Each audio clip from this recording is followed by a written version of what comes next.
Good afternoon বন্ধুরা, হাসি মুখ দেখেই বুঝতে পারছো কাকে নিয়ে ভিডিওটা করতে চলে এসেছি। হ্যাঁ, ঠিক ধরেছো, আমাদের সোনামাকে নিয়ে ভিডিওটা করতে চলে এসেছি। কেমন আছো বলো সবাই? আশা করি সকলেই ভালো আছো, আমিও ভালো আছি। ভাবছিলাম রোহনের ভিডিওটা আসছে না কেন। ওখানে গিয়ে ওরা কি কি করছে সেইটাই ভালো করে তুলে দেখাচ্ছে না তো রোহন। কি করব বলো তো? একটু ওরা ঘুরছে ফিরছে, দোলনায় দোল খাচ্ছে সোনামার দৌড়াদৌড়ি হাসাহাসি, এটা একটু দেখবো না। রোহনের সে কখন ভিডিও আসবে করতে করতেই দিন কেটে যাচ্ছে, সত্যি বলছি। যাই হোক, একটু আগেই রোহনের ভিডিওটা দেখেছি যে সোনামা কিন্তু মৌসুমী আইল্যান্ড থেকে বাড়ি ফিরতে চাইছে না। কি অবস্থা ভেবে দেখো। আসলে ওখানে এত খোলামেলা মানে দোলনা, জল, লাইট, হরিণ সব কিছু দেখে সোনামা সত্যি করে ভীষণ ভীষণ আনন্দ পাচ্ছে, সাথে রোহনও। তো যাই হোক, ভিডিওটা দেখলাম, ভালো লাগলো। আর সব থেকে বড় কথা, রোহনকে বারবার আমি বলি যে রোহন তুমি কিন্তু ওকে সামলে রেখো, তুমি ওর হাতটা ধরে থেকো, বা তুমি ওকে মানে যখন ও দৌড়াবে অ্যাটলিস্ট তুমি ওর মানে সাথে সাথে থেকো, তুমি ক্যামেরার দিকে ধ্যান দিয়ে ওকে তুমি একা একা ছেড়ে দিও না। এটা আমি বারবার বলি। সেই জন্য রোহন আজকে ভিডিওতে এটাও বলছে যে আপনারা হয়তো ভাবেন যে আমি ওকে ছেড়ে দিই, আমি ওর পাশেই থাকি। জানি তুমি ওর পাশেই থাকো, কিন্তু ধুম করে পড়ে গেলে পরে তখন বড্ড কার কেটে ছেড়ে যাবে দেখাচ্ছিল, পা কেটে গেছে। তার আগে তুমি বললে যে এর আগে একবার এখানে এসে ওই গর্তটার মধ্যে ওর পা ঢুকে গেছিল, দেখেছো তো? কেন আমি বারবার বলি, ভাবো তো, ওই গর্তটার মধ্যে পা ঢুকে গেছে, একটু বড়, তাই ছোট গর্তের মধ্যে পা ঢুকে গেলে ওখানে কি অবস্থাটা হতো? ছোট্ট মানে এইটুকুনি তো একটা শরীর ওর, আর পায়ের মধ্যে হাড়ের কতটুকুই বা জোর বলো দেখি। তো সেই জন্য সবসময় সাবধান থাকতে আমি বলি। এটাই হচ্ছে বড়দের মানে মানে চোখ, যেখানে বাচ্চাদেরকে এরকম হতে পারে সেটা ছোটদেরকে শিখিয়ে দেওয়া। কারণ তুমিও বলেছি ছোট বাবার ছোট্ট মেয়ে, তো আমাদের তো শেখাতেই হবে, তাই না? তো সেই কারণেই তোমাকে বারবার বলি তুমি ওর হাত ছেড়ো না, অন্তত ক্যামেরা করার সময় ওকে মানে যেখানে ঘাস টাস থাকবে ওখানে তুমি একা ছেড়ে দাও, সেখানে পড়লেও অতটা লাগবে না। কিন্তু এরকম জায়গায় শুকনো খটখটে রাস্তা, মাঠ, তারপরে মাঠ মানে যেখানে ঘাস টাস নেই, চাষ করা মাঠ, তারপরে হচ্ছে এই যে ব্রিজটা সত্যি দেখে আমার খুব ভয় লাগছে। এত হাওয়া, সোনামা শুয়ে পড়ছে, আমারও দেখে মনে হচ্ছিল কবে আমি যাব ওই জায়গাটায়। বিশ্বাস করো, আমার ভীষণ ভালো লাগলো আজকে লাইটিংটা, রাত্রিবেলায় যে তুমি দৃশ্যটা দেখালে না, সত্যি খুব সুন্দর লাগছিল। আমি এখনো পর্যন্ত মৌসুমী আইল্যান্ড যাইনি, তো যখন যাব তখন অবশ্যই তোমাদের সাথে যোগাযোগ করে যাব। যদি তুমি সোনামাকে নিয়ে আসো তাহলে তো ভীষণ ভালো হবে, দেখা করব সোনামার জন্য, অনেক অনেক গিফট নিয়ে যাব। আর তোমরা তো আছোই তার সাথে। খুব ইচ্ছা, বিশ্বাস করো, খুব ইচ্ছা সোনামাকে সামনে থেকে একটু দেখার। তো চেষ্টা করব অবশ্যই যাওয়ার।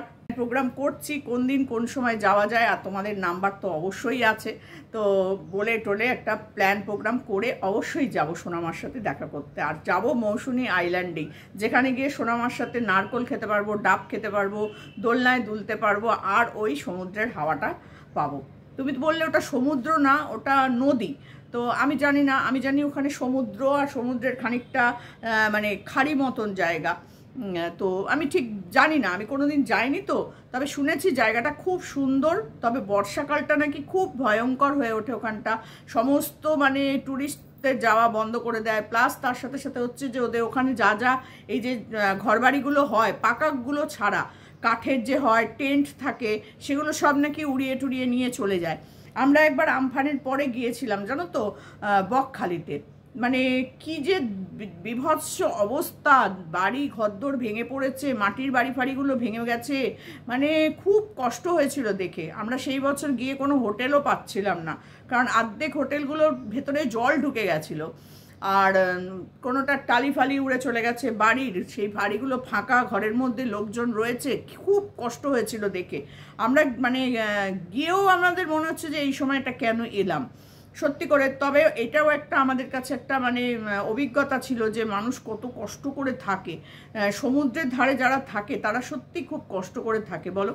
তো সেখানে এত সুন্দর একটা জায়গা দেখালে তুমি, মনটা ভরে গেল, সত্যি মনটা খুব ভালো লাগছে। কবে যাব এই চিন্তাটা করছি। তো সোনামার হরিণ দেখে যে ওই তো করাটা, এটা কিন্তু সত্যি করে আমার ভীষণ ভালো লাগে। আর তুমি তার সাথে সাথে রিপিট করো। কিন্তু ওর একটা জিনিস আরও ভালো লাগলো, সেটা হচ্ছে তোমাকে আব্বু বলে ডাকাটা। তুমি তোমার বাবাকে আব্বু বলে ডাকো, ও তোমাকে আব্বু বলে ডাকে। ও জানে বাবা মানে আব্বু, পাপা নয়। ও তুমি যতবার ওকে পাপা পাপা বলতে বলো ও কিন্তু খুব একটা বলে না। তুমি দেখো, ও আমার মনে হয় ও তোমাকে আব্বু বলেই ডাকবে, কারণ তুমি তোমার বাবাকে আব্বু বলছো, বাড়িতে তুমি আব্বু আব্বু করবে, তুমি তো আর পাপা বলো না। ও ওটাই শিখে যাবে দেখো। আর আব্বু বললেও তো বেশ ভালোই লাগছে ওর মুখে শুনতে, আব্বু ওইটা, আব্বু ওইটা করছে। তোমাকে দেখে আমার ভীষণ ভীষণ ভালো লাগছিল। আমার খুব ভালো লাগে ওর মুখে কথাগুলো শুনতে। তবে এখন সোনামা কিন্তু অনেক কথা বলতে শিখেছে। আগে যেমন একদম কথা বলতো না, সেরকম এখন কিন্তু বেশ কথা বলতে শিখেছে, তাই না? তবে তোমাদের ওখানে মানে ঘোরাফেরা, খাওয়া দাওয়া, তারপরে হচ্ছে গিয়ে সোনামার সাথে একটু দোলনায় বেশ দুজনে মিলে দুলছো, কি কি করলে ওখানে, কি সোনামা কি করে কাটালো, আরেকটু যদি দেখাতে, আর একটা যদি এপিসোড বাড়াতে, তাহলে পার্ট এপিসোড না, পার্ট 1, পার্ট 2, পার্ট 3 এরকম করে করে যদি একটু ভালো করে আরও 2-3টে ভিডিও দিতে, তাহলে মনে হয় আরও ভালো হতো। আরও একটু সোনামার কীর্তিকলাপগুলো আমরা দেখতে পারতাম, তাই না? সোনামার সাজগোজ, তুমি যে মাথায় ওর কত যে ক্লিপ বাঁধো তার কোনো ঠিক ঠিকানা নেই। গার্ডার ক্লিপ বেঁধে সারা মাথা একদম তুমি সাজিয়ে দাও। সত্যি সোনামাকে কিন্তু সাজলে গুজলে খুব ভাল লাগে, খুব মিষ্টি লাগে সোনামাকে। তবে রাত্রিবেলায় ওই যে সমুদ্রের ধারে, মানে নদী, তুমি বললে নদী, তা নদীর ধারে ওই যে সোনামা শুয়ে পড়ছিল না, ওখানে ওর ঘুম পায়নি। ওই হাওয়াটাতে ওর মনে হয় বেশ খুব আরাম লাগছিল। ঘুমও পেতে পারে, বাচ্চা তো সারাদিন দুরন্ত গিরি করেছে। তবে কিন্তু আমার খুব ভালো লাগছিল ওকে, ও বারবার শুয়ে পড়ছিল, চুলগুলো পুরো হাওয়াতে কুরকুর করে উড়ে যাচ্ছে, এত ভালো লাগছে না। আর ওইটা দেখেই আমার কিন্তু মনে হচ্ছে যে আমিও ওখানটা একবার একটু যাই, সত্যি বলছি। আর ডাব, এটা তো খাবোই খাবো, সমুদ্রের ধারে গিয়ে ডাব খাবো না? ওই শাঁসালা ডাব তাও হবে না, সোনামার ওই কুড়ে কুড়ে খাওয়া ডাব অবশ্যই খেতে হবে আমাকেও। তো তোমাদের মানে কি বলবো, বাবা মেয়ের এই বন্ডিংটা সত্যি দেখতে খুব ভালো লাগে। আর তুমি এটাই বলেছো যে এইরকমই করে আমরা কাটিয়ে দেবো, বাবা মা মিলে, বাবা আর মেয়ে মিলে সুন্দর করে ঘুরে বেড়াবো, এখানে যাব ওখানে যাব, খাওয়া দাওয়া করবো, সত্যিই ভালো লাগছে।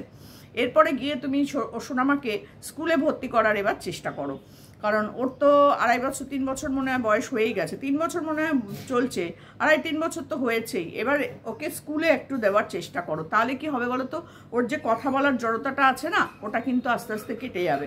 তারপরে ওর সাথে সবাই স্কুলে বন্ধুরা কথা বলবে, তার সাথে টিচাররা কথা বলবে, ও আরও বেশি কথা বলা শিখবে। আর তার সাথে সাথে অনেক কিছু ম্যানার্সও শিখবে, সেগুলো এবার ওকে শেখাতে হবে। এবার আস্তে করে গিয়ে এখন কিন্তু ভর্তির টাইম চলছে, সব স্কুলেই ভর্তির টাইম চলছে।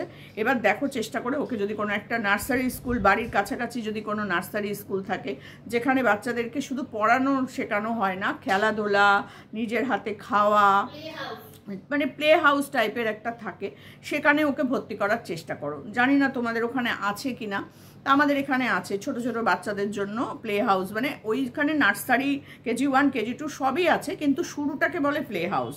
ওখানে বাচ্চাদেরকে খেলাধুলা, তারপরে তোমার কোনটা কি এগুলো শেখানো, কিভাবে খেতে হবে টিফিনটা নিয়ে, কি করতে হবে, কিভাবে কথা বলতে হবে, মানে সমস্ত কিছু ম্যানার্সগুলো একটু একটু করে শেখাবে। আর তার সাথে ও ভালো করে কথা বলতে শিখে যাবে, যেটা ওর জড়তা।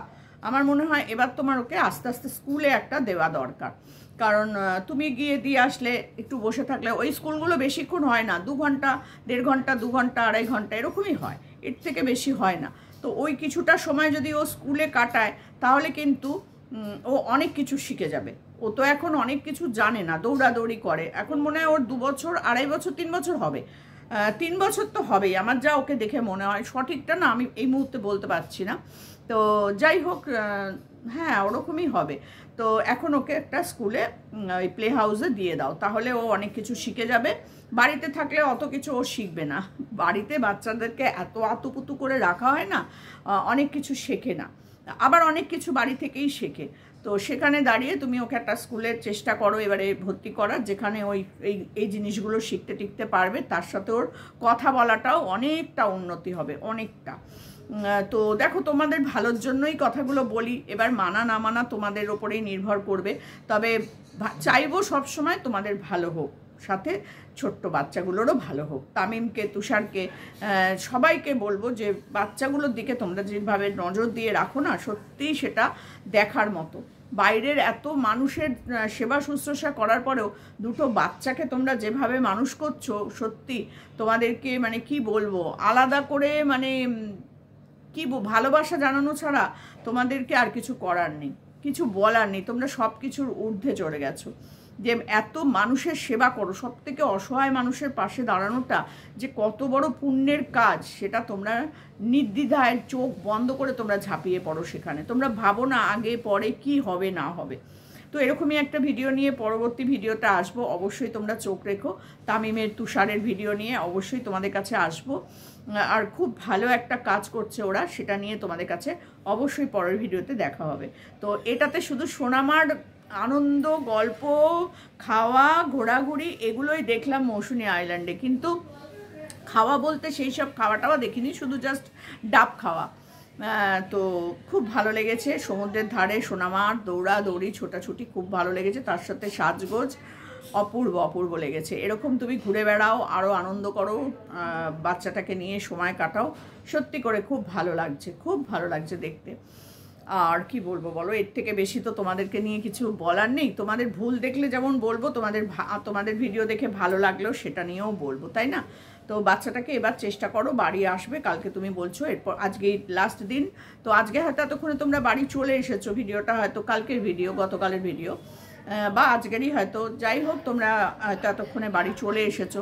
তো এবার একটু চেষ্টা করো ওকে একটা প্লে গ্রুপে ভর্তি করে দাও, প্লে হাউস বলে ওগুলোকে, ওখানে ভর্তি করে দাও, তাহলে ওর অনেক অনেক ইমপ্রুভ হবে, এটা তোমাকে বললাম। আর তার সাথে সাথে ওর খাওয়া দাওয়া, ও টিফিন খাওয়া, অনেক কিছু শিখতে পারবে। তো দেখো, যদি বললাম তোমার যদি মনে হয় যে এই অ্যাডভাইসটা ভালো, তাহলে তুমি নিও। তবে হ্যাঁ, তুমি যে ভিডিও দেখো আমার সেটা আমি বুঝি, কারণ তুমি অনেক কিছুই ভিডিওর মাধ্যমে বুঝিয়ে দিয়েছো, যেগুলো আমি বলেছিলাম খুব ভালো লেগেছে, বিশ্বাস করো খুব ভালো লেগেছে। তবে হ্যাঁ, তোমাকে নিয়ে যে নোংরা ভিডিওগুলো করছিল সে কিন্তু আমাকে আর পরের ভিডিওতে কোনো কমেন্ট করেনি, কারণ সে বুঝতে পেরেছে যে সেই কাজটা মনে হয় সে ঠিক করছে না। আমার মনে হয় সে বুঝতে পেরেছে, কারণ দেখো একটা মানুষ তোমাকে খারাপ করতে চাইবে, তো তোমারও তো খারাপ হবে, মানে তোমার খারাপ হবে না কিন্তু ওর তো নিজেরও খারাপ হবে, তাই না?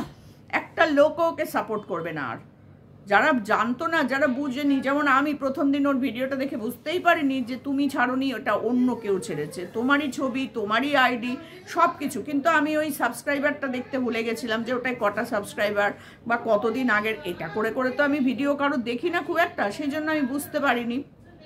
তো সেই জন্য বললাম যে খুব ভালো থেকো, সুস্থ থেকো।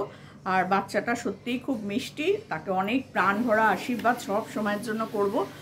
আর চেষ্টা করো যে এই ফেক আইডিগুলো, ফেক বদমাইশ লোকেদের থেকে দূরে থাকতে। আর স্টেপ নেওয়ার হলে অবশ্যই একটা স্টেপ নেওয়া উচিত, কারণ তোমারকেই বদনাম করার চেষ্টা করছে, তোমারই নাম, তোমারই ছবি, তোমারই আইডি সব কিছু নিয়ে। তো আবার বলবো যে সাবধানে থেকো, সুস্থ থেকো, সোনামাকে অনেক অনেক আশীর্বাদ করব। আর বলবো যে প্লে হাউসে এবার একটু চেষ্টা করো ভর্তি করে দেওয়ার। তো চলো, এটুকুনি, ভিডিওটা আর বেশি বড় করলাম না। তার পরবর্তী ভিডিওর জন্য অবশ্যই চোখ রেখো, সেখানে অবশ্যই একটা গুরুত্বপূর্ণ ভিডিও তোমাদের কাছে নিয়ে আসবো। চলো।